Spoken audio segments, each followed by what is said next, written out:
오늘 특송해 주신 관리부 그리고 아름다운 찬양해 주신 할렐루야 찬양대 너무 감사합니다. 오늘 이 시간 우리가 시작하기 전에 한번 인사로 우리가 한번 함께 나누었으면 좋겠습니다. 오늘 마지막 그 실로암 찬양대 찬양에 예수로 충만하라, 이 찬양 충만 너무 좋더라고요. 그래서 이 시간 함께 인사하기, 예수로 충만하시기 바랍니다. 한번 인사해 주시기 바랍니다. 예수로 충만하시기 바랍니다. 다시 한번 인사하겠습니다. 오늘 제목인 나중 영광이 이전보다 크시기 바랍니다. 나중 영광이 이전보다 크시기 바랍니다.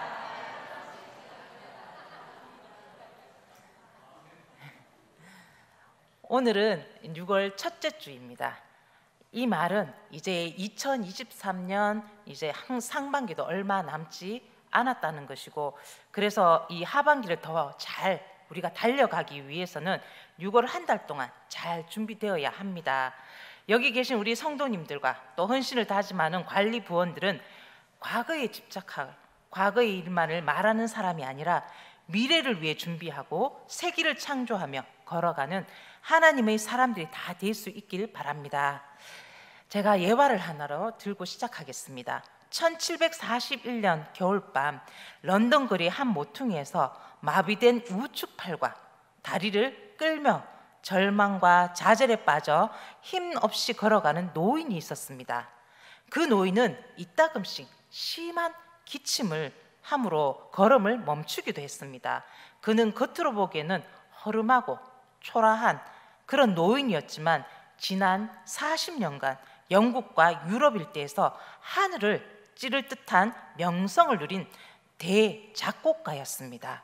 그의 곡이 새롭게 발표될 때마다 모든 사람들은 갈채를 보냈고 왕실에서는 최고의 명예로 그를 예우했습니다.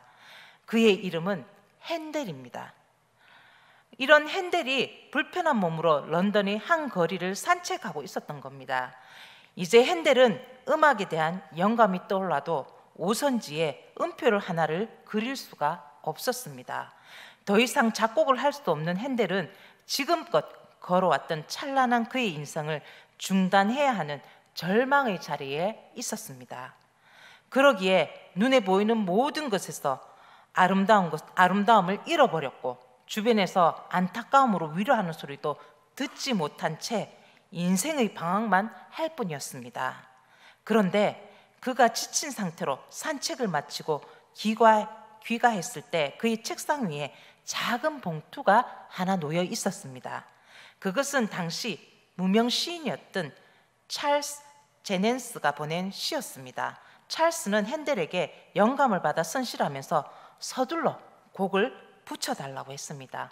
하지만 핸델은 투덜거리며 찰스의 시를 읽으며 이렇게 말했습니다. 왜 나에게 오페라 대본도 아닌 이런 것들 보내는 거야? 하며 불평하며 언짢아했습니다. 이때 핸델의 눈에 선명하게 들어오는 글귀가 있었습니다. 그 글귀는 그는 사람에게 멸시를 당하고 버림을 받았도다. 그를 위로해 줄 사람은 아무데도 없었다. 하나님은 그의 영혼을 지옥에 버려두지 않으셨도다. 그가 너희에게 안식을 주리라. 하나님이 이르기를 너희는 위로하라. 내 백성을 위로하라. 보라, 처녀가 잉태하여 아들을 낳을 것이요 그 이름을 임마누엘이라 하리라. 나의 구주가 살아계심을 나는 알도다. 기뻐하라. 할렐루야, 할렐루야. 순간 핸델은 마음속에 뜨거운 불길이 일어났습니다. 그리고는 피아노 앞에 앉아서는 때로는 마비된 팔을 힘들게 쳐들어 허공에 휘두르기도 하면서 오선지에 악보를 그리기 시작했습니다. 때로는 큰 소리로 우렁차게 노래도 부르기도 했습니다. 그는 이렇게 약 20여일을 밤낮 없이 작곡에 몰두했습니다. 이 곡은 매년 부활절 때마다 연주되는 핸델의 메시아입니다. 핸델은 그다지 신앙이 좋은 사람이 아니었습니다. 하지만 할렐루야, 할렐루야 이것을 연거푸 외치면서 두 뺨에 흐르는 눈물로 메시아를 완성했습니다. 하나님은 절망과 좌절 속에서 방황하던 핸델에게 하나님의 영광을 눈에 보일 듯이 또 손에 잡힐 듯한 곡조로 표현하게 함으로 이전의 영광보다 더 큰 영광을 그에게 안겨주셨습니다. 하나님은 핸델로 하여금 더 큰 영광을 누리게 했습니다. 오늘 본문은 이스라엘이 성전 재건을 하는 가운데 자신들이 재건하는 성전이 이전의 솔로몬의 성전에 비해 초라하다며 절망 속에서 좌절하기 시작했을 때의 상황입니다. 이러한 이스라엘에게 하나님은 학개를 통해서 재건하는 성전에 솔로몬의 성전에 임한 영광보다 더 큰 영광으로 채워주겠다며 이스라엘을 격려하고 위로하고 있습니다. 여러분, 현재 우리가 겪는 환경이 어렵고 힘들다고 해서 낙심해서는 안 됩니다. 그것은 본문에서와 같이 하나님이 우리와 함께 하심으로 현재의 눈물을 기쁨으로 영광으로 바꾸어 주시기 때문입니다. 언제 어디서나 우리를 격려하고 위로하시는 하나님만을 바라보고 소망하는 우리 여기 계신 모든 성도님이 되시길 주님의 이름으로 축원합니다. 오늘 읽은 학개 말씀에서 하나님은 학개 선지자를 통해서 총독 스룹바벨과 대제사장 여호수아 그리고 이스라엘 백성에게 성전을 다시 지으라고 말씀하셨습니다. 백성들은 성전을 짓기 위한 기초터전을 놓았습니다. 그러자 이전에 솔로몬 성전의 화려함과 웅장함을 기억하던 장로들의 울음소리가 들리기 시작했습니다. 스룹바벨이 짓는 성전은 이전에 솔로몬이 지었던 성전에 비교하면 그 위세와 또 크기가 너무나 초라했기 때문입니다. 그래서 그 분위기가 이렇다 보니 성전을 지으려는 사람들도 맥이 빠져버렸습니다. 그처럼 화려하고 웅장하게 지은 솔로몬의 성전도 무너져 버렸는데 우리가 쌓을 이 작은 성전이 무슨 의미가 있을까? 이런 여론 때문에 성전 건축 공사가 얼마 가지 못해 또 중단되어 버렸던 것입니다. 바벨론에서 예루살렘으로 돌아와 자신들이 지을 새 성전이 예전의 솔로몬 왕이 지은 성전에 비교하여 초라한 것에 절망하여 성전 짓는 일이 중단되었습니다. 그러자 오늘 하나님께서 선지자 학개를 통해서 다시 말씀하십니다. 3절 말씀 우리가 한 목소리로 한번 읽어보겠습니다. 3절 말씀을 함께 읽겠습니다. 너희 가운데 남아있는 자 중에서 이 성전이 이전 영광을 본 자가 누구냐? 이제 이것이 너희에게 어떻게 보이느냐? 이것이 너희 눈에 보잘것없지 아니하냐? 하나님이 지금 백성들에게 뭐라고 말씀하고 계십니까? 너희 살아남은 백성 가운데 저 성전의 아름다운 모습을 기억하는 사람이 있느냐? 지금은 그 성전이 어떻게 보이느냐? 하찮은 것으로밖에 보이지 않을 것이다 라고 말씀하고 있습니다.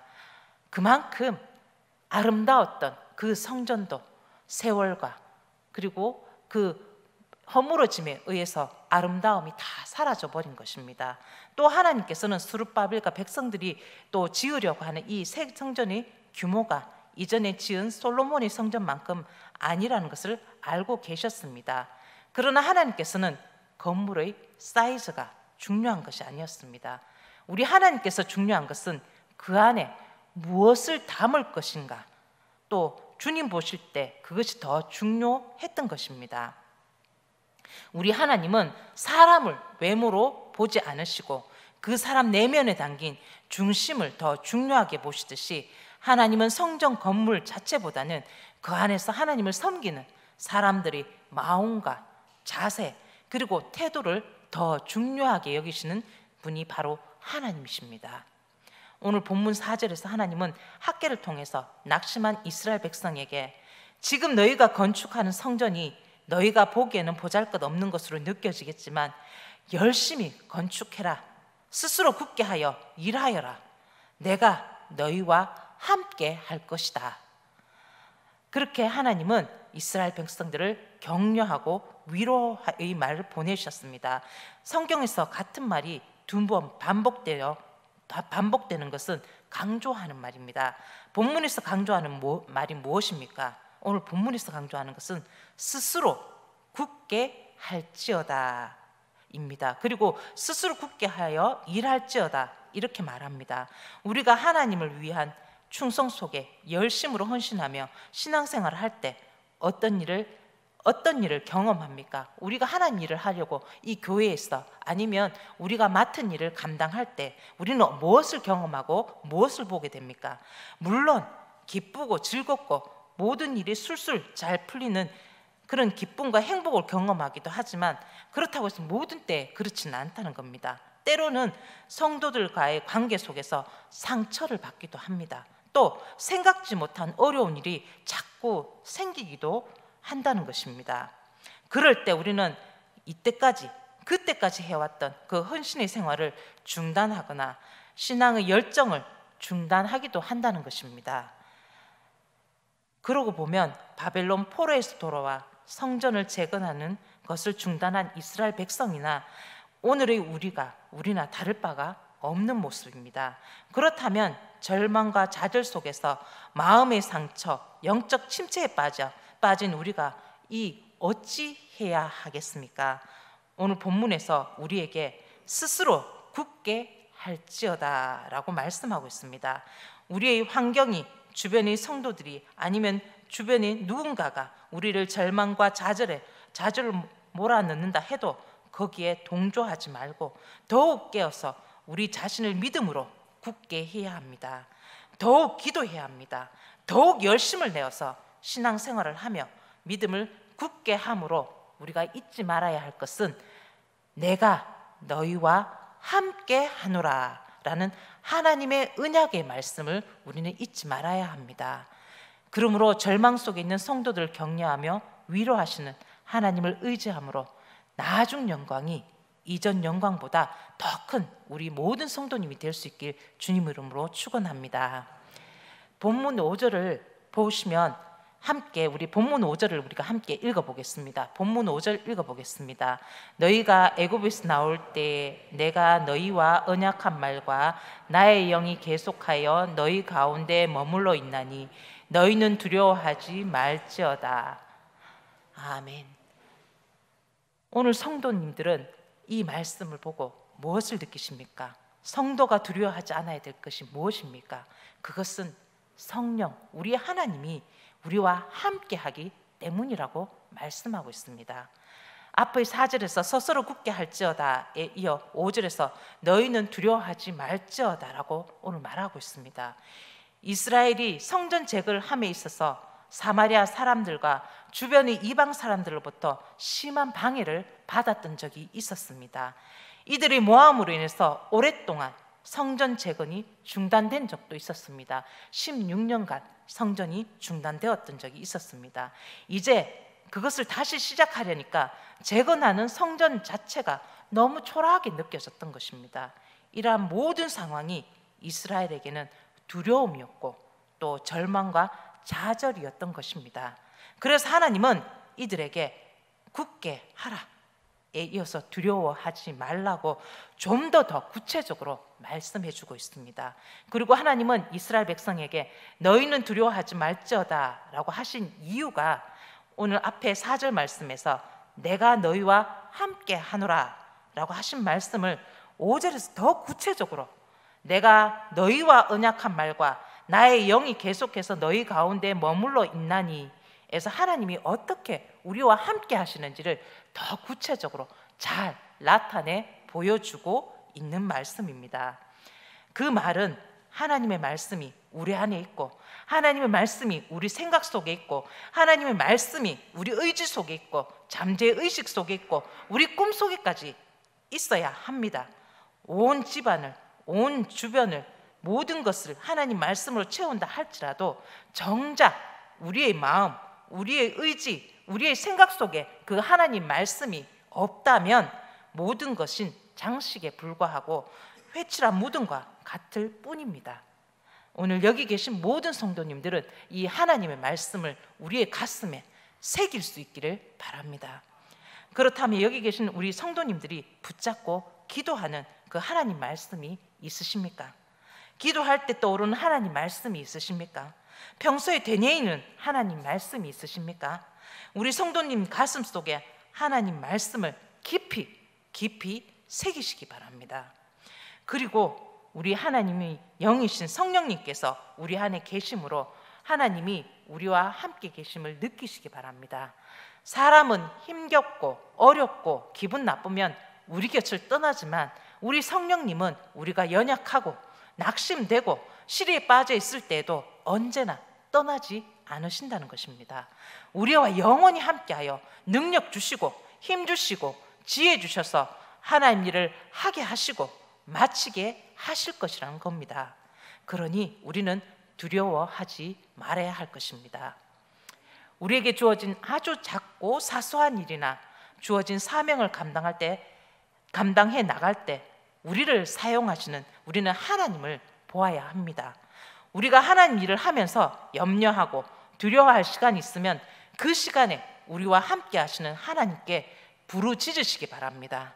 실패를 두려워하여 망설이지 말아야 합니다. 설령 실패한다 해도 그것은 과정에 불과합니다. 실패를 통해 주시는 하나님 은혜가 우리에게 있습니다. 신약이나 신문물을 발견하려면 평균 12,000번의 실패를 거치고 석유 탐사에도 최고 25번의 실패를 해야 하나의 유정을 발견할 수 있다고 합니다.